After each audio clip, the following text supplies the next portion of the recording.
He left a note, not to hurt her, but to set her free. Dear mommy, I'm sorry I came into your life. I heard you say I ruined it. But don't worry, I won't be a burden anymore.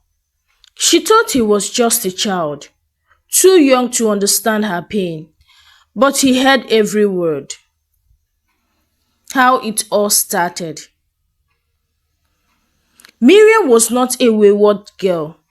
She grew up in a quiet home in Benin City, where her father was a pastor and her mother ran a small tailoring shop. From a young age, Miriam was known as the decent one, respectful, God-fearing, always at home before sunset, and never seen with boys. Even in university, she stayed focused. While her friends partied and chased rich men, Miriam was usually in the library or in her hostel helping others with assignments. People often said this one would make a good wife. And then she met Henry. He was everything she thought a man should be: calm, well dressed, soft spoken, and respectful. He always carried a Bible. He didn't pressure her like other guys. He would walk her to class, buy her lunch, and talk about building a future. He even told her, I want to marry a woman like you. You are rare. She believed him. Months passed, and then, slowly, she gave him her heart and eventually her body. The night it happened, she cried afterwards, not because she regretted it, but because she knew she had broken a personal vow. Henry kissed her forehead and promised, I will never leave you. You are my wife already in my eyes. A month later, she missed her period. Another week passed, then another. She finally went for a test. Positive. She was shaking when she told him her hands wouldn't stop trembling. She thought he would hug her, assure her, but Henry sat there quietly, staring at the ground. And then he said the words that shattered her soul. Are you sure it's mine? Miriam blinked, confused. What? I mean, I wasn't the only guy around you. People talk. Tears rushed down her face. Henry, you're the only one I've ever been with. You promised. He stood up. I don't know, Miriam. This is too much for me. I can't be a father now. And just like that, he walked away. She called. He blocked her. She went to the house. He wasn't there, or he was hiding. Panicking, she went home and told her parents. Her father couldn't even look at her. Her mother screamed so loud the neighbors came out. You are dead to us, her father said, voice shaking. You brought shame to this house. She was thrown out that night with nothing but a Ghana must go bag and tears in her eyes. Cold, alone, broken. She wandered for hours. The next morning, she decided to try Henry again. He was in his compound. When he saw her, he said coldly, if you don't leave now, I will call the police. That was the last time she saw him, and that was the day her heart officially died. Pregnant, homeless, abandoned. Miriam didn't plan for life to go this way. After her family disowned her, and the man who got her pregnant denied her in front of his friends like she was a stranger begging for coins. She had nowhere to go, no food, no home, just shame, pregnancy, and tears. She finally found a place to stay. Just heat and mosquitoes. But to Miriam, it was better than the streets. When the baby came, a boy with the widest eyes she had ever seen. She named him David. I named you David because you came during the biggest fight of my life, she whispered into his small ears the day she held him. You ruined everything, but I will still try. But trying wasn't easy.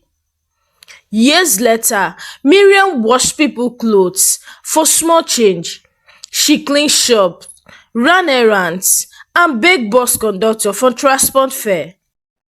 Every cry from baby David's was a sharp reminder of everything she lost: her dreams, her home, her dignity. When David was 5, he asked innocently, Mommy, who is my daddy? She snapped, Don't ever ask me that again. That useless man denied you like a curse. You think he wants you? The boy shrank into a corner. Sorry, Mommy. As he grew older, he started to understand.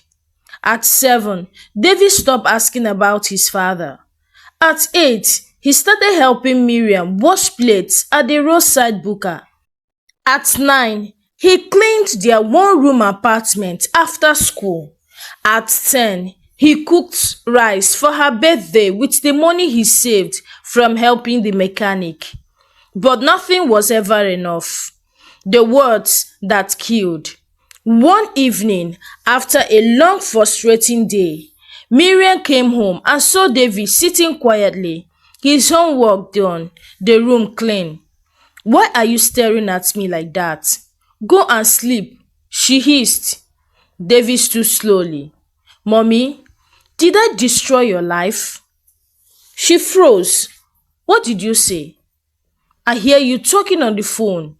You always say I ruined your life. That if I was never born, you would have become somebody. Miriam's eyes filled with anger. And is it not true? Look at me. Look at this life. You think I plan to be washing plates for survival? You think I plan to sleep hungry just to send you to school? But I didn't ask to be born, David whispered. Miriam picked up her wrapper and turned away. Go and sleep. Don't talk nonsense.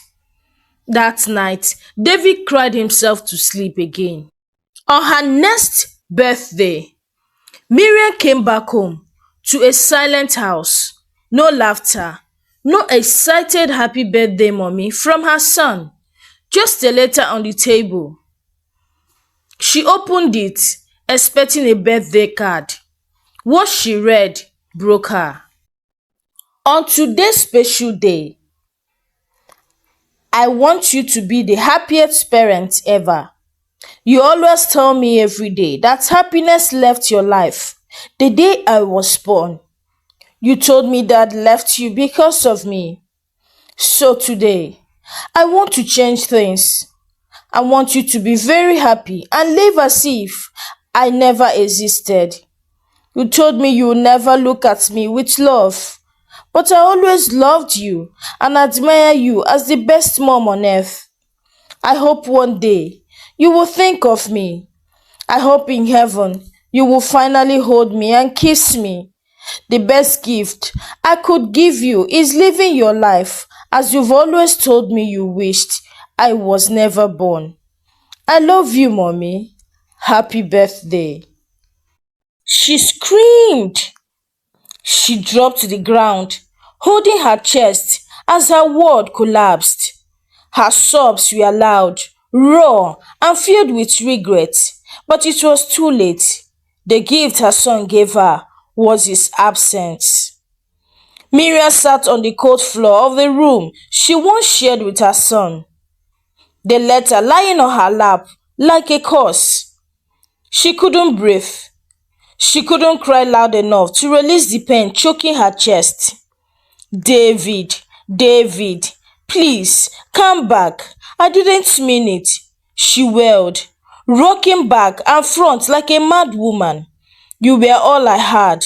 You were the only thing I had left. But David was gone. Her son, the boy who cooked her birthday meals, the one who waited for her with a hug after her long days, the only person who called her mommy, was no more. She found his body behind a small compound bedroom, quiet, peaceful, still holding the teddy he never slept without. His eyes were closed, as though he was finally sleeping without fear, without rejection. Miriam screamed until her voice cracked. People gathered, neighbors cried. Some blamed her in whispers. How can a mother talk like that to her own child? She always shouted at him. That boy was too quiet, always lonely. Miriam has suffered, but this pain, this one is lifetime sorrow. After David was buried that night, she didn't sleep. She sat in the dark holding David's shoe, whispering, "I'm sorry," again and again, like a broken prayer. But the silence answered her. A few days later, with her eyes swollen and heart shattered, Miriam carried David's school bag and walked back to her family house, the same place she was chased away many years ago. She knocked. Her father opened the door. "Miriam." She didn't talk. She fell to her knees and cried, "Mama, come oh, Miriam is here." The old man shouted. Her mother came out and froze. "I'm sorry," Miriam choked. "I lost him. David is gone." The house went quiet. Her mother sank into a chair and began crying. "No, no, no, not that boy, not that innocent boy. We were wrong. We shouldn't have pushed you away." Her father sat on the floor and shook his head. "I thought we were protecting our name. But what name do we have now? We pushed you out, and now we've lost our grandson, a child we never met." Miriam cried louder.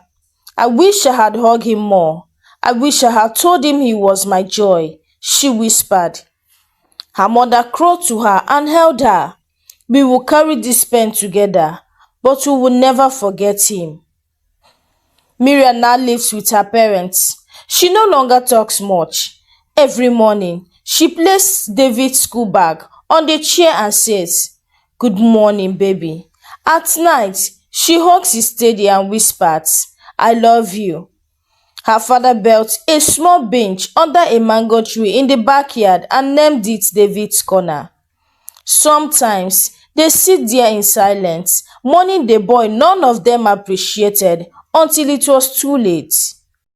Words are powerful. A child's heart is tender. Be careful what you plant in it, because regret is a seed that grows after the damage is done. It was a Sunday afternoon. The sun was soft. Birds chirped lazily. Miriam was sitting under David's corner, staring into nothingness. Then a black car pulled up outside the compound. A man stepped out, tall, fresh haircut, well-dressed, clean shoes, smelled like wealth and peace of mind. He held a small box and a cake that said, "Happy 12th birthday, son." Miriam blinked. Her mother came out of the kitchen, wiping her hands.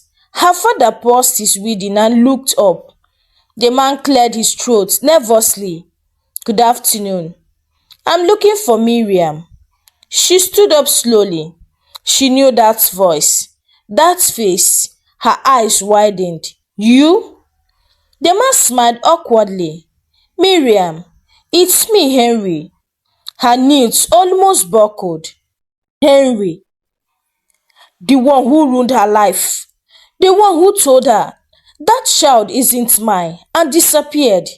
The one who left her to beg strangers for baby clothes. He took a few steps closer. I, I came to see my son." Her mother gasped. "Your son?" Henry nodded. "Please, I know I was wrong. I was young and stupid. I have been looking for you both. I want to make things right. I brought some things for him. He stretched the box forward with shaky hands. Miriam's heart snapped. Something inside her exploded like fire. She grabbed the box and flung it hard against the wall. The toy scattered into pieces. The cake splattered like garbage. "You came to see your son," she screamed, her voice cracking with rage and pain. "You want to carry him now. You want to know him now that he's gone." Daniel froze. "What? What do you mean?" She staggered back, tears rolling. "He is dead, Henry. David is dead." His lips parted. "What? What?" "He took his own life. He wrote me a letter, a heartbreaking letter, because I failed him, because you failed us." Henry collapsed to his knees. "Oh my God. You left me. You denied him. You made me raise him with bitterness. He died thinking he was a curse to my life. He died trying to give me peace." Henry buried his face in his palms, sobbing. Miriam picked up the remains of the cake and threw it at him. Where was this love when he needed school fees? Where was this toy when he was crying from hunger? Where were you when he begged me to hug him and I couldn't because I was broken? He crawled closer. "I'm sorry, Miriam. Please, I was young." "Shut up," she screamed. "You don't get to be sorry. You don't get to play father now." Her hands trembled as she pointed at the broken gift. "Take all these things and go give them to the ghost of the boy you rejected." Henry sobbed. Miriam's mother stood at the doorway, crying too. Her father turned his face away, fist clenched. Then Miriam looked David dead in the eyes. She raised her right hand and said through tears, "I curse you today, Henry. As you refuse to hear your own sons cry, you will never hear the cry of a baby in your home. Not in this life, not in the next. May the silent David left behind follow you forever." Henry's eyes widened in fear. "Miriam, please, get out." She screamed with a voice that echoed into the sky. Henry stumbled back to his car, shaking. As he drove off, Miriam fell to the ground wailing, "David, forgive me. Please forgive me." Her mother ran to her to hold her. Her father sat back down, his voice barely a whisper. "He came too late, just like we all did." It's been 6 months since the day Miriam chased Henry out of her parents' compound and placed a curse on him. Since then, life has returned to its quiet routine, but pain still sat heavy in the corners of the house. Every night, Miriam still whispered, "I'm sorry, David." Until one Saturday morning, just as the sun was peeking through the clouds, a small crowd arrived at the gate. Henry stood at the front, surrounded by his elderly parents, his pastor, and two elders from his village. His face was pale, his eyes red, but his voice steady. He knelt at the door. "Miriam, Papa, Mama, please, I have come again, not to pretend, not to act like the past didn't happen, but to beg, genuinely, from the deepest part of my heart." Miriam stepped outside with her parents. "I know I failed you," Henry continued. "I know I abandoned you and my child. I watched my dream grow while yours were dying. I ran from responsibility and I came back too late." He broke into sobs. "Since the day you cursed me, nothing has worked for me. But every corner of my house is quiet, empty.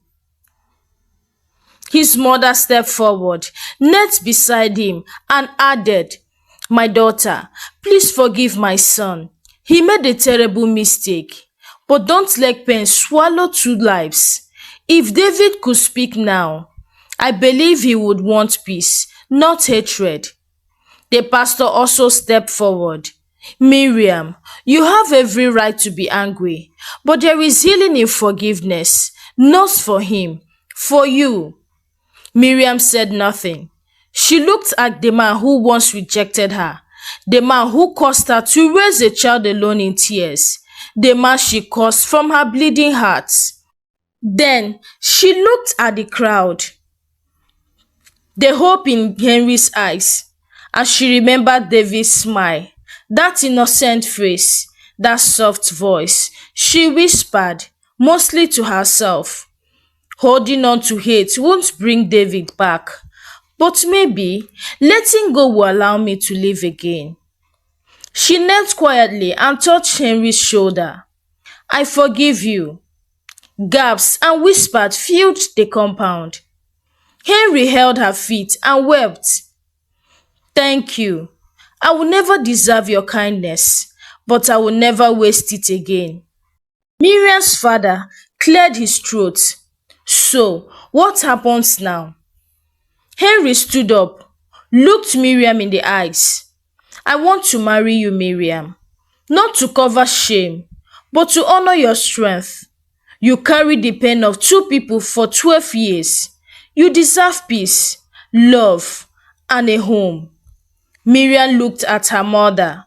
Her mother nodded slowly, holding back tears. "Your life doesn't end in one chapter, my child. You are allowed to begin again." 1 year later, the wedding was small but beautiful. As she and Henry exchanged vows, there wasn't a dry eye in the room. It wasn't just a wedding, it was a rebirth of hope, of healing, of two broken people choosing to become whole, not because they were perfect, but because they were ready to grow. Life is messy, pain is real, but forgiveness isn't weakness, it's freedom. And sometimes the same people who broke you are the ones meant to help you rebuild. Words can break a soul. No matter how hot or tired you are, never forget, children listen. Even in silence, what you say in anger can become the voice that haunts them forever. Don't judge a book by the cover. Miriam was deceived by a man who looked responsible. In life, appearance is never enough. Ask questions. Take your time. Don't let sweet words blind you from bitter truth. Family should be a place of refuge, not rejection. Her parents disowned her when she needed love the most.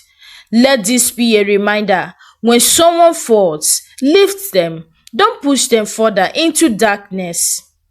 Miriam's healing began the day she let go of bitterness.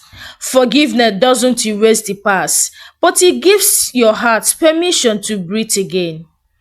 Never let pain make you hurt others. Miriam took out her frustration on her child, not knowing it would destroy him inside. Pain is real, but so is responsibility. Don't pass your wounds to the next generation. Love isn't just about giving birth, it's about being present. David wanted nothing but love, not toys, not money, just attention, kindness, and warmth. Don't be too busy surviving that you forget to love those who look up to you. Regret is the most painful teacher. Miriam and Henry both learned this too late. Don't wait until the person is gone to realize what they meant. Cherish people now, apologize now, love loudly while you still can. Hello besties, thank you for watching this story. What moral lesson did you learn from this story? Kindly share your thoughts with me in the comment section. Like this story, Share this story to someone who might be interested. Subscribe to this YouTube channel if you've not done so by now. Until I bring interesting and educative story your way. Bye